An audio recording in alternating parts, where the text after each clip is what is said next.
जानते हैं दोस्तों, हमारे देश में एक ऐसा भी हत्याकांड हुआ था जिसमें कत्ल तो प्रेमी ने किया, मगर इसकी सजा लड़के की माँ और भाई को भुगतनी पड़ी। आज की इस कहानी की गोपनीयता को बनाए रखने के लिए हमने इस कहानी के किरदारों तथा घटना की जगह के नाम बदल दिए हैं, क्योंकि ये घटना लोगों में आज भी उजागर नहीं हो पाई है। आज की कहानी एक लड़की के रेप और उसके कत्ल तथा उसकी बहन का झूठ बोलना और माँ और भाई का इस केस में खुद को गुनहगार साबित करना, सब कुछ इतना भयानक है जिसे सुनने के बाद आपकी रूह कांप उठेगी। इस कहानी की शुरुआत कैसे हुई और इस कहानी में आगे क्या कुछ हुआ, जानेंगे सब कुछ विस्तार से इस वीडियो में। लेकिन घटना की सच्चाई को पूरा जानने के लिए वीडियो को जरा सा भी स्किप ना करें। आपने अभी तक मेरे इस चैनल को सब्सक्राइब नहीं किया तो सबसे पहले चैनल को सब्सक्राइब कर लें। तो चलिए दोस्तों, अब कहानी को शुरू करते हैं। आज की कहानी की शुरुआत होती है राजस्थान की राजधानी जयपुर से, जिसे पिंक सिटी के नाम से भी जाना जाता है। और इसी पिंक सिटी में एक गांव है छातड़ी। इस गांव के एक घर में एक परिवार रहा करता था। परिवार के मुखिया जीतू कुमार, अपनी पत्नी रत्नी देवी तथा 3 बच्चों, जिनमें एक लड़का और 2 लड़कियां थी। इनके बच्चों की बात करें तो लड़के की उम्र घटना के समय 18 साल थी, जबकि इनकी दोनों बेटियां 20 व 22 साल की थी। लड़के का नाम नीरज है, बड़ी बेटी का नाम शोभा और छोटी बेटी का नाम नीतू था। 5 लोगों का हंसता खेलता परिवार अपनी जिंदगी को बड़े ही आराम से जी रहा था। इनके आमदनी भी कुछ ज्यादा नहीं थी। परिवार के मुखिया जीतू कुमार कलर का काम किया करते थे। इनकी पत्नी रत्ना देवी ने कुछ गाय भैंसे पाल रखी थी, जिन्हें इन्होंने अपने घर से कुछ दूरी पर एक खाली जगह पर बांध रखा था। इनका बेटा अभी पढ़ाई कर रहा था, जबकि दोनों बेटियां घर में ही रहती थी। वैसे तो शोभा और नीतू की शादी हो चुकी थी। शोभा तो ससुराल जाती आती रहती थी, मगर नीतू की बात करें तो नीतू साल 2021 में ससुराल गई थी और 1 महीने बाद जब नीतू अपने मायके वापस आई तो फिर कभी भी ससुराल नहीं गई, क्योंकि उसे ससुराल की बंदिशें पसंद नहीं थी। नीतू को आजाद जिंदगी पसंद थी, इसीलिए अब नीतू ने अपने माता पिता से कह दिया था कि वो अब कभी भी ससुराल नहीं जाएगी।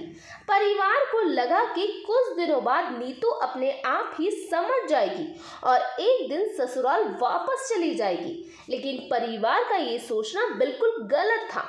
बल्कि उसकी ऐसी जिद ने बड़ी बेटी शोभा को भी बिगाड़ कर रख दिया था और नीतू के मायके आने के 6 महीने बाद ही शोभा भी अपने ससुराल से मायके आ गई और ससुराल जाने का नाम नहीं ले रही थी। अब नीतू और शोभा जहां मन होता वहां घूम आती, जिससे चाहे उससे बातें करती। घंटों तक गली में खड़े होकर गुंडे बदमाश लड़कों से बात करना इनका रोज का काम हो गया था। दिन भर लड़कों से बातें करना और सोशल मीडिया पर नए लड़कों से दोस्ती करना और उनसे चैटिंग करना। कभी कभी तो ये सोशल मीडिया से बने दोस्तों से मिलने भी जाया करती थी। बेटियों की हरकतों से माँ रत्नी देवी काफी परेशान थी। अक्सर माँ बेटियों में झगड़े भी हुआ करते थे और मोहल्ले के हर घर में रहने वाले लोगों को शोभा और नीतू के चरित्र के बारे में जानकारी थी। मगर रत्ना देवी ने अपनी बेटियों के इन करतूतों को अपने पति जीतू से छिपा कर रखा था। अब इसका क्या कारण था ये नहीं पता। तो बात है 24 मई सुबह के 11 बजे की।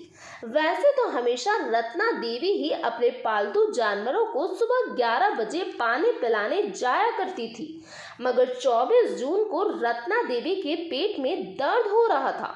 इस वजह से रत्ना देवी ने उस दिन अपनी दोनों बेटियों को जानवरों को पानी पिलाने के लिए कहा था और ये कहकर पेट दर्द के कारण वो वापस सो गई।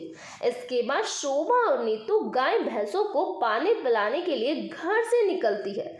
दरअसल इस दिन रत्ना देवी अपने पेट दर्द से इतनी परेशान थी कि ये नींद की गोली लेकर सो गई थी।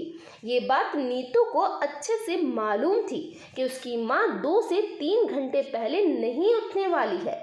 इसीलिए नीतू ने अपने एक इंस्टाग्राम फ्रेंड को फ़ोन किया और फ़ोन करके मिलने बुलाया। इस इंस्टाग्राम फ्रेंड का नाम था रोहित और नीतू रोहित से पहले भी 1-2 बार मिल चुकी थी।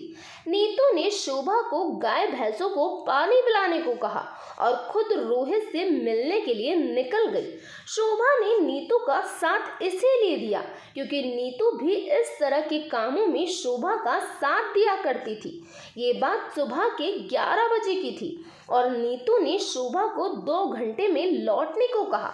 इसका मतलब नीतू के मुताबिक उसे दिन के 1 बजे तक लौट आना चाहिए था, मगर 11 से 3 बज चुके थे और अभी तक नीतू का कुछ भी अता पता नहीं था। तभी लगभग 3:20 पर रत्ना देवी कमरे से बाहर आती है। उस वक्त शोभा तो घर में ही मौजूद थी, मगर उन्हें नीतू घर में दिखाई नहीं दे रही थी। तब रत्ना देवी ने शोभा से नीतू के बारे में पूछताछ की तो शोभा ने रत्ना देवी से कहा कि वो अभी अभी दुकान से कुछ खाने के लिए लेने गई है। रत्ना देवी ने शोभा की बातों पर भरोसा कर लिया और वहीं पर रखी चारपाई पर लेट गई। मगर धीरे धीरे समय बीतता जा रहा था और अब शाम के 4 बज चुके थे, किंतु नीतू का अभी तक कुछ भी पता नहीं था। अब रत्ना देवी से रहा नहीं गया। उन्होंने खुद ही गांव की दुकान पर जाकर अपनी बेटी के बारे में पूछताछ की तो मालूम हुआ कि आज गांव के किसी भी दुकानदार ने नीतू को सुबह से ही नहीं देखा है। ये सुनकर रत्ना देवी परेशान हो गई और वापस से अपने घर चली गई।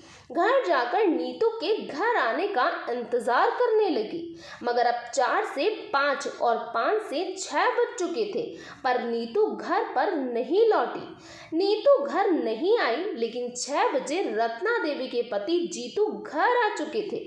इन्होंने रत्ना को परेशान देखा तो इनसे रहा नहीं गया और इन्होंने पूछ ही लिया कि आज तुम इतनी परेशान क्यों हो। तब रत्ना देवी ने नीतू के दुकान जाने से लेकर गायब होने की कहानी बताई, जो कि बिल्कुल गलत थी। हालांकि शोभा अभी भी चुपचाप सब कुछ देख रही थी। अब थोड़ी देर में अंधेरा होने वाला था और ना ही नीतू का कुछ पता चल रहा था।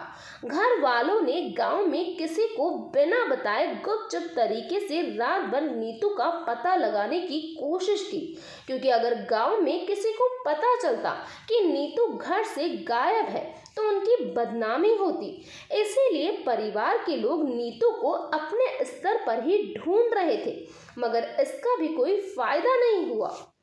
रात भर ढूंढने के बाद भी नीतू का कुछ पता नहीं चला तो 25 जून सुबह के 6 बजे रत्ना देवी और जीतू ने बेटे के गुमशुदा होने की रिपोर्ट थाने में दर्ज करवाने का निर्णय लिया, किंतु शोभा ने अभी भी ना तो नीतू के बारे में और ना ही उसके इंस्टाग्राम फ्रेंड रोहित के बारे में अपना मुंह खोला था। खैर, सुबह के 7 बजे परिवार के सभी लोग नीतू की गुमशुदगी की रिपोर्ट दर्ज करवाने थाने पहुंचते हैं और नीतू के 3 बजे लापता होने की रिपोर्ट दर्ज करवाते हैं। पुलिस नीतू के गुमशुदा होने की रिपोर्ट दर्ज करने के बाद आस पड़ोस के लोगों से पूछताछ करने उसके गांव पहुंचती है। जब लोगों से पूछताछ की जाती है तो उनकी बातें सुन पुलिस को यही लगता है कि नीतू अपने किसी प्रेमी के साथ फरार हो चुकी होगी। पूछताछ के बाद पुलिस नीतू का एक फोटो लेकर वापस थाने आ जाती है और आसपास के सभी थानों में नीतू के फोटो को सर्कुलेट कर देती है। मगर 24 तारीख से 25 तारीख और 25 तारीख से 26 तारीख भी आ चुकी थी और अभी तक नीतू के बारे में कोई जानकारी हाथ नहीं लगी। परिवार के लोग भी रोज थाने के चक्कर काट रहे थे।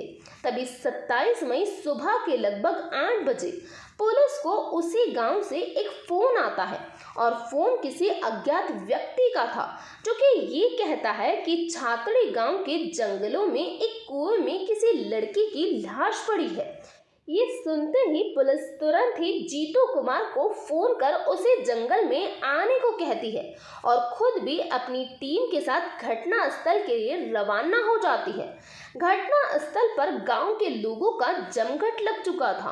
पुलिस की टीम ने सभी को पीछे किया और कुएं से लाश को बाहर निकलवाया।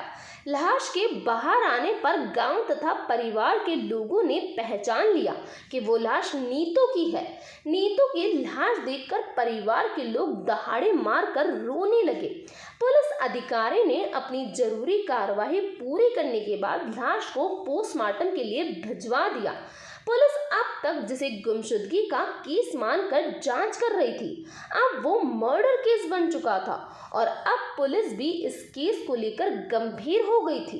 पुलिस ने कई लोगों से पूछताछ की, मगर पुलिस के हाथ ऐसी कोई भी जानकारी नहीं लगी जिससे इस हत्या का खुलासा हो सके। पुलिस को अभी पोस्टमार्टम रिपोर्ट के आने का इंतजार था और 29 मई को नीतू के पोस्टमार्टम की रिपोर्ट आने वाली थी।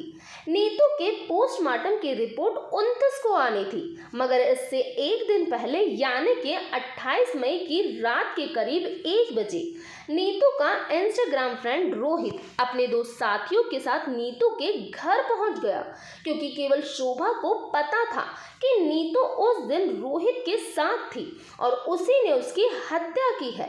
दरअसल रोहित नीतू और उसके परिवार को धमकाने आया था कि वो अपना मुंह बंद रखे और नीतू के हत्या और रेप का इल्जाम अपने सर ले ले, वरना जैसा उन्होंने नीतू के साथ किया है वो वैसा ही परिवार के सभी लोगों के साथ करेंगे। एक एक करके सबको मार देंगे, क्योंकि वो एक नंबर के गुंडे और बदमाश किस्म के लड़के हैं। इस धमकी से परिवार के लोग भी घबरा गए थे।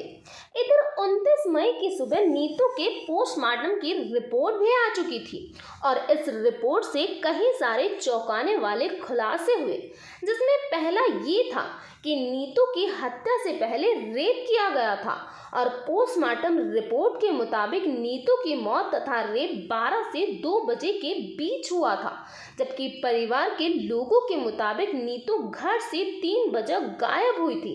ये बात पुलिस को हजम नहीं हो रही थी, इसीलिए पुलिस का पहला शक परिवार पर था और इस शक की वजह से पुलिस ने नीतू के परिवार के सभी लोगों को थाने बुलाकर अलग अलग पूछताछ की।